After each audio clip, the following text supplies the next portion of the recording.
Space station तक कैसे पहुंचते हैं एस्ट्रोनॉट, समझिए। किसी भी स्पेस मिशन के लिए सबसे पहले साइंटिस्ट एक लॉन्च विंडो सिलेक्ट करते हैं।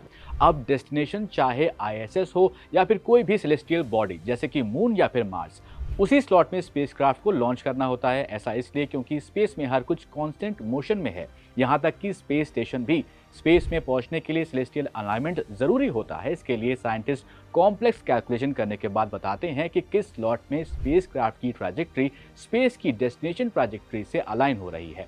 ऐसा भी नहीं हो सकता कि बिल्कुल स्ट्रेट ट्रैजेक्टरी हो, वो इसलिए क्योंकि इसमें ज़्यादा फ्यूल लगेगा। स्पेसक्राफ्ट को हमेशा एक्सेलरेशन मोड में रहना पड़ेगा और अर्थ के ग्रेविटेशनल फोर्स को काउंटर भी करना पड़ेगा। इसलिए स्पेसक्राफ्ट के लिए कर्व ट्रैजेक्टरी को ऑप्ट किया जाता है। मतलब यहाँ पर यह हुआ कि स्पेसक्राफ्ट को एक डिजिग्नेटेड ऑल्टीट्यूड तक भेजा जाता है, एक पर्टिकुलर वेलोसिटी के साथ, और फिर कर्व पाथ को चूज किया जाता है। शुभांशु शुक्ला फाल्कन 9 से ट्रैवल कर रहे हैं, जिसे स्पेसएक्स ने बनाया हुआ है। इस रॉकेट में 2 स्टेजेस होते हैं।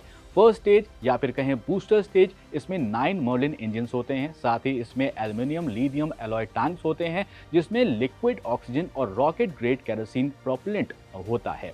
दूसरे स्टेज में सिंगल मर्लिन इंजन होता है। इसी में कनेक्टेड होता है ड्रैगन कैप्सूल भी। इसमें ही होते हैं एस्ट्रोनॉट, जहां पर आप बैठे हुए उनको देखते हैं।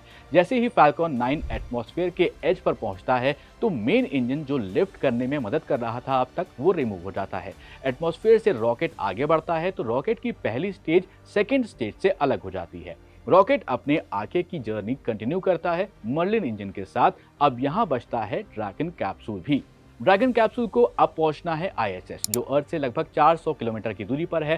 स्पीड इसकी होती है लगभग 28,000 किलोमीटर पर आवर, यानी कि 90 मिनट में धरती का एक चक्कर ये पूरा लगा लेता है। अब ड्रैगन कैप्सूल को ट्रैजेक्टरी मैच करनी होती है, सही ऑल्टीट्यूड पर आना होता है। इसके लिए अलग अलग फेजेस होते हैं। इसमें ऑर्बिट चेंज 16 ड्रैको थ्रस्टर्स की मदद से ये सब काम होता है। हर एक थ्रस्टर्स 90 पाउंड ऑफ फोर्स को स्पेस के वैक्यूम में जनरेट कर सकता है। ड्रैगन लगभग 28 घंटे का वक्त लेता है आईएसएस तक पहुंचने में।